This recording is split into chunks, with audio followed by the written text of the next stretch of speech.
Okay, I think we will get started. Hi, everyone, and thank you for joining. I'm Dan Squire, Content and Strategy Director for Asia Pacific at the Marketing Practice, and I'm excited to be running the first APAC session for TMP's Effectiveness Week from our office in Sydney, Australia.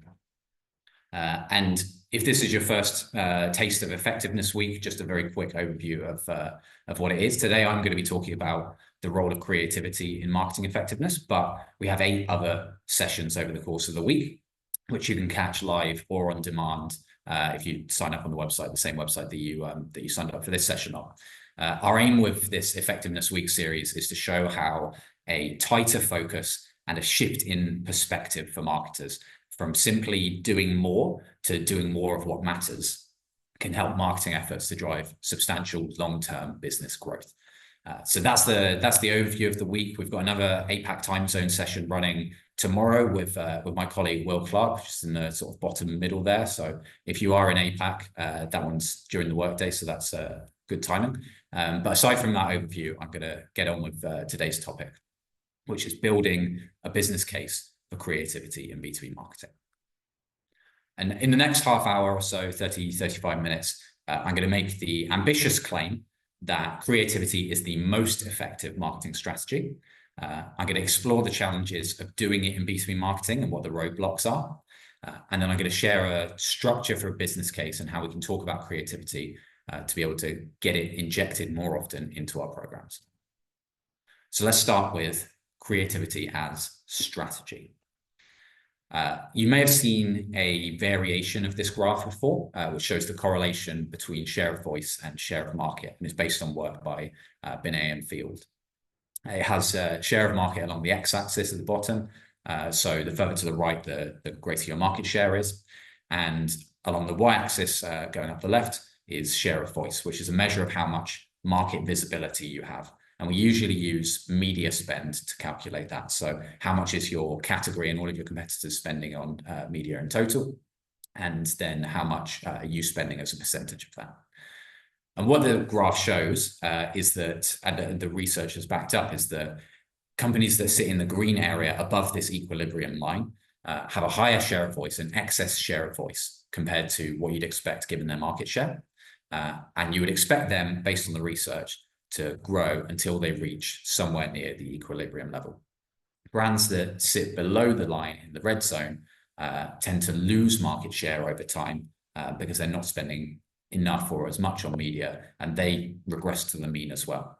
And companies that are sitting somewhere near that line, you'd expect to kind of maintain market share. They're treading water. They're spending enough money to maintain, but they're not growing or shrinking. Obviously, the actual numbers vary for each category about how much the spend is, because media spend varies by sector. But you can do the calculations for your market, and it tends to hold the exact same kind of correlation.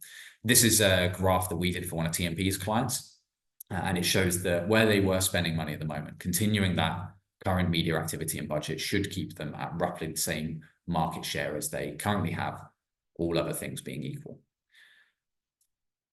Where we get onto one of the challenges with this graph is that all of this research kind of holds up this correlation, but it also suggests that if 2 companies spent the exact same amount of money on media, they would get the exact same outcome, which we don't necessarily believe is true, but it is not a very fun conclusion to come to if you are a challenger brand.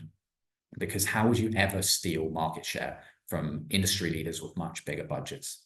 How could you, if it's just a competition of who has the deepest pockets? So when we did this calculation for our client, we calculated for them that to meet and compete with the market leader, they would need to make a huge investment in additional media spend, an 84% increase. That was part of the case that the CMO was taking to the leadership team to justify why they were asking for an increased budget. But for most marketers, that kind of growth in media budget is just is huge and frankly a little bit unrealistic for a lot of companies, right? We're in an era where marketing budgets are generally declining. In 2023, 2/3 of CMOs felt that their budget was insufficient at 9.1% of revenue. And then this year, Gartner did the same survey, and it dropped even lower to 7.7% of revenue. So it's a very rare finance decision maker who's going to approve an 84% increase in media spend.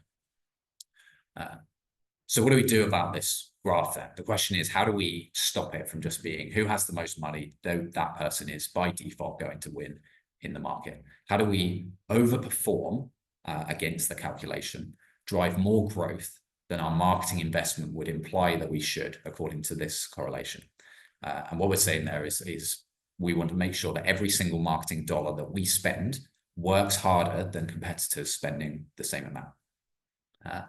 And those questions, by the way, can apply here to media, but effectively it's the same logic that you would apply to any part of your marketing mix, right? How do you make your events pound for pound more effective? How do you make your digital experiences, your ABM programs, your partner campaigns, your bid support, every part of your customer journey more effective per dollar that you put in?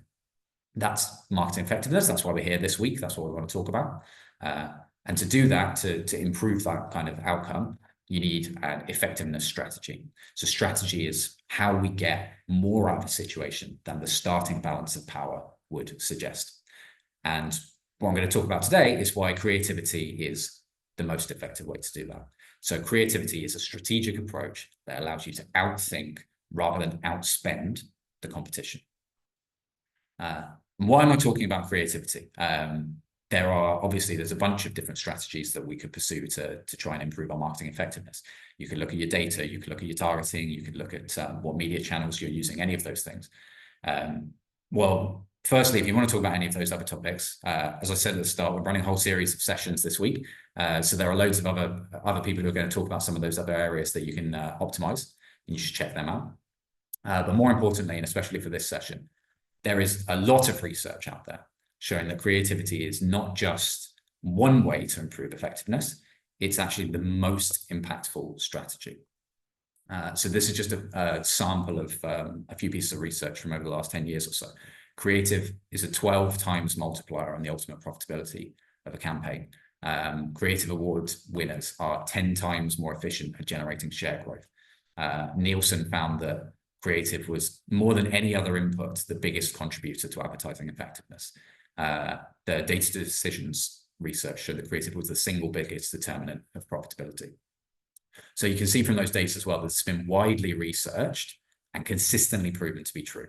And if we look at the first stat from Paul Dyson in a bit more detail, this is what his research showed.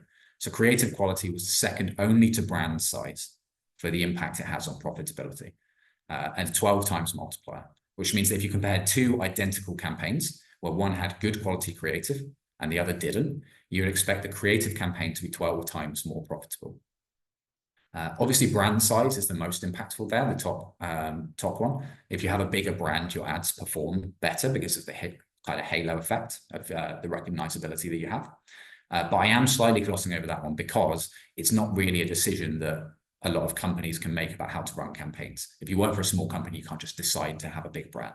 So creativity is the most effective lever that we have today for any company to make the biggest impact on their marketing performance. So this is the list according to research that Paul Dyson has been conducting over 10 years or so consistently. But the order that we have here is not the same order as the way that B2B marketers prioritize them. So in fact, when Paul Dyson did run it a few years ago, Kantar did some additional research among marketers to see how they ranked these criteria in terms of importance. And it looked a bit like this. So you can see it's the same list, but in the second to last column is the rank of where marketers generally put the most prioritization for these criteria. And look at the top three priorities: multimedia, balancing brand and performance, and audience targeting. And I should point out as well that when Kantar did this research, they were mostly talking to B2C marketers. So I would hesitate to guess that the focus on performance marketing and audience targeting in particular is probably much higher even in B2B than it is here. Creative quality, on the other hand, despite being the top performer outside of brand size, got got much less attention. It was in fourth place by a big margin from the top three, despite being more impactful on profitability than all three of the others combined. So if you multiply the scores of multimedia performance and audience targeting, it doesn't come anywhere near the 12 times impact that the creative quality makes on profit. I also think as well, similarly to the previous point, creativity is probably even lower down the rankings for B2B marketers too. That would be my contention. So I think the gap is probably even starker in B2B. So the question is, why, given all of this evidence that creativity is so effective as a lever for improving marketing performance, why is it not the biggest and most kind of the area that we focus on most for improving our campaigns? And why is there such a dearth of good, world-class creative in B2B? So this is the next section. Let's talk about what some of the roadblocks are and what's holding us up, what's making it so hard to do exciting B2B marketing, and why is the way that we optimize campaigns so misaligned with the actual drivers of effectiveness. And for me, I would say that this is about control and measurability. So over the last 20 years or so, we've seen this vision of digital marketing being espoused in the industry that says you can track, optimize, attribute every single touch point so that you can have a perfectly efficient customer journey where you know everything that they're doing, and you can kind of control and optimize each of those parts of it, every channel, every tactic. And if you look at this list, every single factor here, from number 3 down, is something that you can control, track, and optimize. You can control your budget split. You can reallocate it however you want to by region or channel. You can adjust your audience targeting down to one-to-one account levels, even down to individual decision makers in some channels. You can add or remove media channels as much as you like. And you can do all of that based on data, right, about the expected yields. So you can calculate the ROI of every micro decision that goes into your marketing. You can A/B test CTA buttons on mobile ads to see which, changing one word drives a 1% improvement. And so then you channel your budget into that. And budget holders obviously love this. Understandably, they love this because it gives them predictability, even if those decisions are less effective. So the business would rather accurately predict a small yield that they know what they're going to get than take a gamble on a bigger one where it's uncertain, where they don't understand the factors and how they're driving that output. Because that's predictability and accuracy, and it helps with forecasting, and it's just a more business-like optimization mentality way to approach things. But what happens when you try to apply that to creativity and optimize creativity? Can we find a data-driven formula that will guarantee that something has the creative quality that will give it that 12 times multiplier? And people have tried, obviously, because it would be incredibly valuable to know that. So a company called ThinkWorks a couple of years ago, who were a TV advertising research company, applied a kind of neuroscience framework to 150 adverts from 2019 to 2023. And they wanted to see if they could identify what they called creative drivers of effectiveness. This is the list of key takeaways that they came up with. And see what you think of these, because I'm unconvinced, to say the least. They said, don't be too blunt with product references. Don't mention products too much. Weave them into the narrative instead. Include brand assets like colors and logos. Use music to drive the action of the ad. Make the video ads exactly 30 seconds long. So don't make it longer or shorter than 30 seconds, because that's the drop off in either direction. They said, include the company logo for exactly 3 seconds at the end of the ad. And lastly, most importantly, perhaps, use people, but do not use children, because children are polarizing. And maybe I'm a bit cynical about this, but I am not convinced that this piece of research has yielded the secret formula to doing great creative marketing. I'm sure, because I certainly know that I have, and I expect that many of you who are watching have seen plenty of B2B videos which are around 30 seconds long. They have calming music in the background. They talk about benefits instead of products. They definitely include the brand logo and colors. And they have stock footage of business people in suits shaking hands or going about their work. And even better, very few of those business people are children. But were those the best ads that you've ever seen? Can you remember a single one and tell me what company produced it? Because I can't. I'm also, on the other hand, sure that there are plenty of examples that break all of these principles and are far more effective and creative than ads which follow all 6 of them. But the problem is, if you want to try and follow a data-driven mindset to creative development, something like this list is where you'd start, right? This is what would go in your brief. This is how you give feedback to assess whether the creative work was up to scratch. When the agency brings you something, you say, okay, well, does it hit all of these 6 criteria? Because this is what we know is the biggest drivers of creative effectiveness. But that is not a meaningful approach, right? Because creativity is more than the sum of its parts. Or to put it slightly more academically, advertising effectiveness is the result of hundreds of possible combinations of creative variables across adverts. And the likely non-linear interactions between those creative variables make it difficult to isolate and interpret effects. So it's very, very difficult, if not impossible, to pick one thing about an advert and say, this is what helped make it more creative. Or, to put it in an analogy, it will be like trying to find a data-driven formula for what makes something creative. It's like asking people to listen to their favorite song and then tell you which specific notes it was that made them like it. It just doesn't work that way. And for me, this is one of the biggest reasons why it's hard to make the case for creative investment in B2B marketing, because stakeholders in B2B are generally risk averse and want measurable data to tell them in advance whether the decisions that they make is going to work. And for better or worse, almost every other part of marketing, as we saw on that list, we are able to look at the data and provide that information. But creativity, we can't, because we can measure effectiveness, but we can't measure creativity. We can't score how creative something is in advance based on an objective scorecard, which is a big challenge.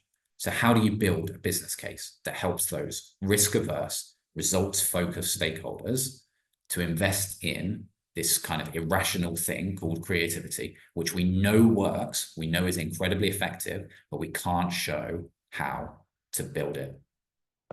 And that's the business case, right? That's the business case for creativity that we need to make. And I don't have, by the way, I don't have a bulletproof answer to this, because every business is different. You're all going to have your own stakeholders with their own personalities and preferences and political situations. But what I'm going to share is a way that I think we can frame creativity in B2B that gives us the best chance of getting stakeholders on board, of convincing them of the value, and ultimately getting them to do what the research shows is in their best interests, even if it goes against some of their risk-averse instincts. So for me, the best way to think about creativity in B2B, and the most important way for us to talk about it to convince stakeholders of its value, is in terms of distinctiveness. And there are 3 reasons why I'm framing it that way. The first one is that it has a basis in theory. So creativity as a term is really poorly defined. There is no universally accepted definition of what it means to be creative. But distinctiveness is much clearer. It's about standing out from what everyone else around you looks like or sounds like or says. It's also, for anyone who's read How Brands Grow by Byron Sharp, or anything else by Jenny Romaniuk and the Ehrenberg Bass Institute, distinctiveness is part of their research for marketing effectiveness. So they've shown that it's critically important for building long-term brand memorability and mental availability, which are some of the biggest drivers for how people buy. The second reason why I think we should talk about distinctiveness is less subjective. So everybody has a different view on what it means to be creative, and it can also carry, that term can carry some baggage, especially with stakeholders who still see marketing as the coloring in department, which still exists. We know those people still exist. So that's not to say we shouldn't ever use the word creative, but the reason that I lean us towards distinctiveness is that it's much easier to prove to someone that an idea is distinctive than it is to prove to them that it's creative, because it takes it out of that subjectivity conversation. And the last reason that I think we should talk about distinctiveness is because it's more competitive. So if you remember that share of voice graph from the beginning, our aim should always be to make our marketing budget do more than competitors who are spending the same amount. So thinking about distinctiveness forces us to always put our work in the context of the wider market, not to look at the work on its own within our company, only compare it to things that we've done before. So distinctiveness is inherently competitive, which is important because creativity is vague and distinctiveness is context dependent. You can only be distinctive by looking at what other people are doing and finding a way to stand out. And that's why I put this logo up. This logo might not look particularly unusual on its own. If you ask people what they think it is, people tend to think it's like party supplies or kids' parties, clowns, that kind of thing. So it doesn't, it's not necessarily setting the world alight on its own as a logo, but it's incredibly distinctive when you know which industry it's competing in, which is death metal bands.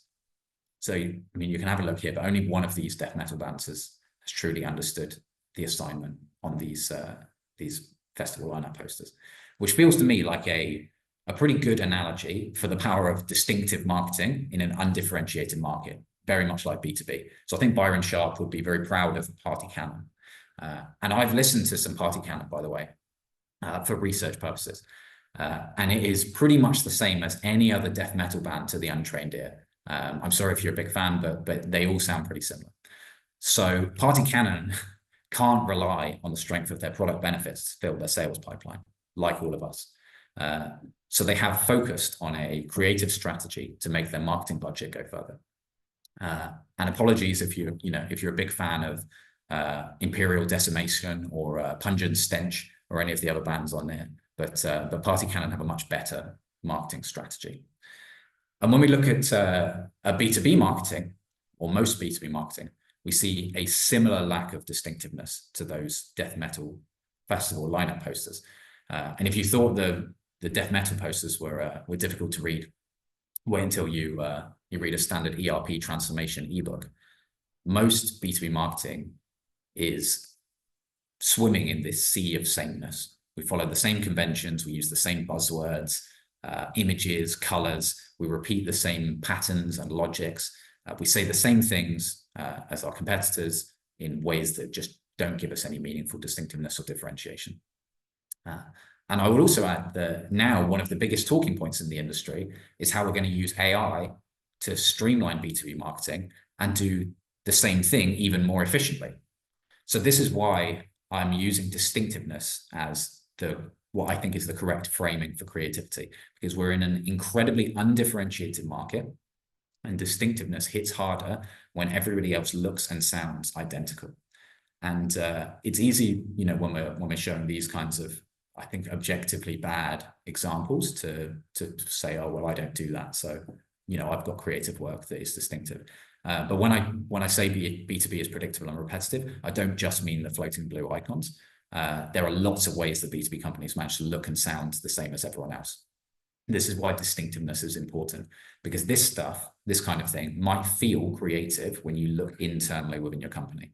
It feels creative because it's more colorful, it's abstract, it feels a bit more friendly. But the problem is, if everybody else is also doing it, then it's not distinctive. It's probably not doing as much to improve your marketing effectiveness as it could do. And so when you put this stuff out thinking this is creative, this is going to drive that 12 times profit multiplier that I mentioned earlier, you might be disappointed in the results because it's just not giving you the edge that you think it is. That's why we talk about distinctiveness. So what does that look like in a kind of real case study example? I'm going to talk for a little bit about what we did for our client Nutanix. Nutanix had an old brand which was following the exact same playbook as all of their competitors in the hybrid cloud space, even the brand colors. So what that meant was, however good their story was, however differentiated their positioning was, they looked and sounded like everyone else and they couldn't stand out. And sales were consistently saying that they were struggling to do their jobs because prospects couldn't easily distinguish Nutanix from competitors. And because they were in the position of an industry challenger, they were up against bigger brands with much bigger marketing budgets, which made it obviously very difficult to gain market share with this brand.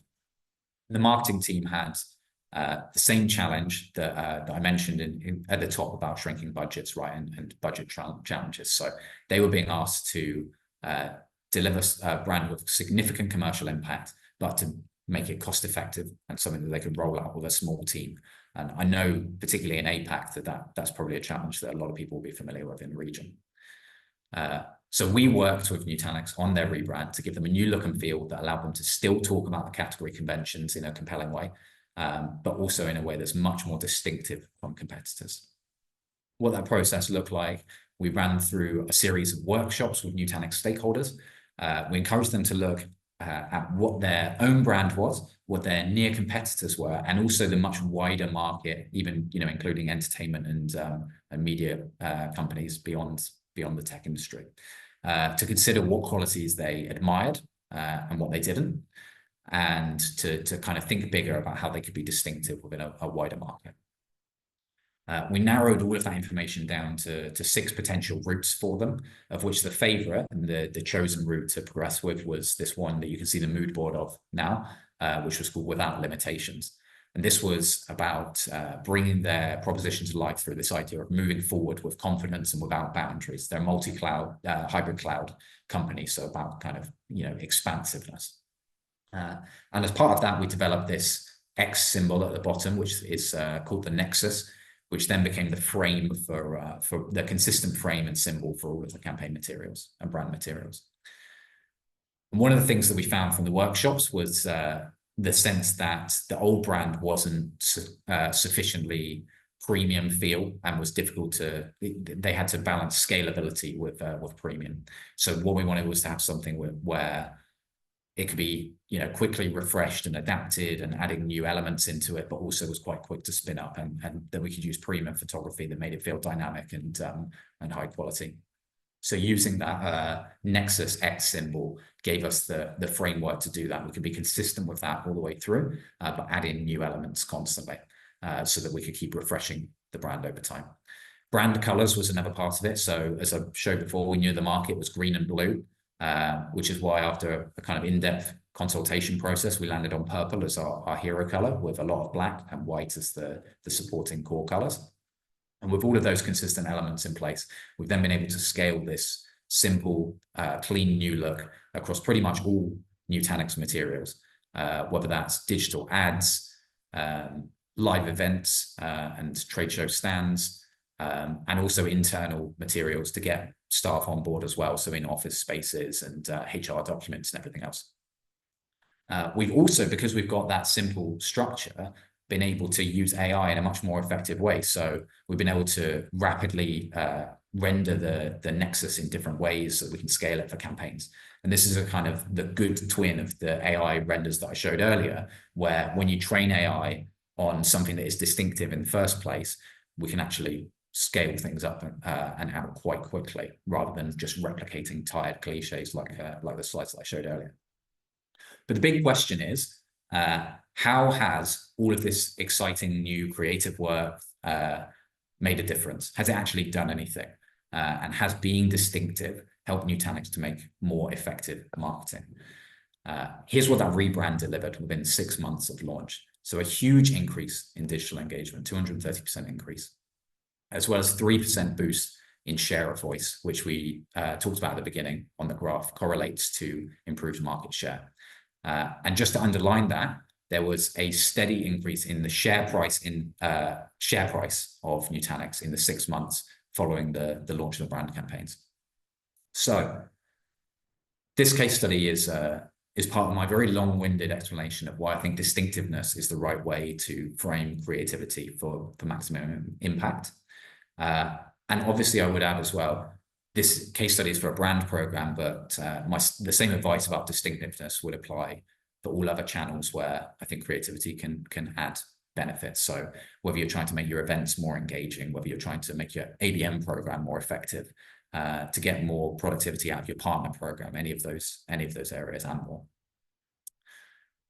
So I've covered a lot in this session already, but let's boil it down into some of the key takeaways and a guidance for how to build a business structure for creativity. And what I've done is I've put that into 5 ways that I think are good kind of structure to build consensus for creative projects. And I've split these into two categories as well, because there are two parts of getting creative over the line. One is getting the budget in the first place, either new budget or carving it out of existing budget somewhere. And the second is you've got the budget, you've done the work. How do we actually get it into market and stop it from being shelved or delayed or diluted beyond recognition by internal stakeholders? So the first point, focus on distinctiveness, as I've talked about already. How do we do that? For me, one of the most effective ways is competitor scans. I would use competitor scans at the beginning of any presentation where we're talking about creative work or making a case to do more creative work. It's about showing that the conversation is about competitive advantage. Anything that we talk about creativity isn't wishy-washy. It's not just nice to have stuff. It's about a strategy for competitive advantage. And we frame that by showing what everybody else in the industry is doing and where our opportunity is. The second point is the opposite of that. It's about showing the cost of the status quo. And the share of voice model and excess share of voice model that I showed at the start is a good way to do that. You could calculate your own, or you could use the generic one to just illustrate the point. But this is about making clear that based on the investment that you're making, we need to do something more ambitious than business as usual to meet growth goals. And this is where you can talk about creative as a strategy to deliver more market share than our investment should imply that we would be getting according to that model. The third one is about testing messaging. And this could be part of getting budget in the first place or getting the ideas approved. So if you are making the case to do more creativity, message testing with customer interviews could be something that helps you to make the case that what you're doing at the moment is not working, showing that customers don't recognize the difference between you and competitors, for example. And you can also do it once you've got the creative message ready to go as well. So it's about, in that case, it's about showing that the work is making an impact with customers and that they're taking the right points for it. Because ultimately, your stakeholders internally are not the audience. And however much all of you will claim to have the voice of the audience, keeping those interviews as your North Star gives you a much stronger basis to make the claim that this is working and that this creative work actually is going to have an impact. And on this topic, by the way, you'd see in that note at the bottom there, you could run that as those customer interviews as a research project to gather the perspectives, but you can increasingly use AI as well. This is something that we've experimented with at TMP. So we can train a GPT model to respond in the manner of a CIO or a finance director, whichever persona we're targeting for a campaign. Then we can run messaging past that GPT model to find out how it responds. And that kind of synthetic approach can save you loads of time because it's very scalable. You can do it 24/7, and it avoids any of the red tape and the politics of talking to real customers and having to go through account leads and all of that stuff. So that is one way to speed up that step. Number 4, stagger your approvals. So when you have a creative idea to share internally, sequencing the feedback cycle properly is important. If you're asking people for feedback on a piece of creative work, avoid large groups. Try and set up a RACI diagram to establish roles and responsibilities as early as possible, and don't bring people in to feedback who only need to be informed. And I would add on this as well, ask your agency. We go through this kind of process of pitching and promoting creative work all the time across the industry. So we've got plenty of experience of how to go through the conversations and how to frame it for different stakeholders to try and give you the best chance of success. So agencies can be your allies on that. And lastly, don't say brave. When you call a creative idea brave, you are telling people that it's a risk. So we should always be framing creative as the most logical step that we should be taking as part of our strategy, rather than as a gamble, a risk, pushing the boat out, anything like that. In fact, the status quo is actually the best way to spend your budget less effectively, right? So that's the danger. We shouldn't be giving people who are risk averse the license to think of the status quo as the safe option. So whenever you're presenting creative work internally, introduce your distinctiveness argument first, and then frame creative as a competitive necessity. So that is my 5 points as part of building a business case for distinctiveness or creativity. What we've talked about today was why creative is the most effective marketing strategy. what some of the roadblocks are and the mental blockers that stop us from being able to deliver it, and how to build the business case, or some recommendations for how to build the business case. I'm going to check the chat now. We've got a few minutes left, so I would love to hear any questions, or if anybody's just got observations about what you thought or how it's worked in your business, I'd love to hear those as well. Let me work out how I can open up the Q&A now.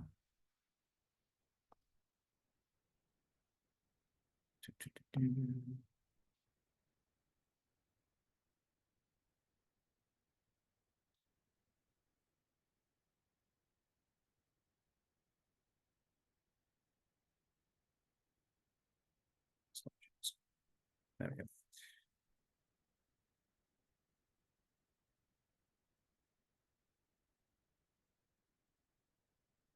Great. Well, I'm not seeing any questions in the chat, so I will assume that everyone's satisfied with the answers, the argument that I've given. Thank you all for coming. As I said earlier, there's loads of sessions on this week, so make sure to sign up for some of those, or catch those on demand as well. And thanks for coming for Effectiveness Week. We'll see you soon.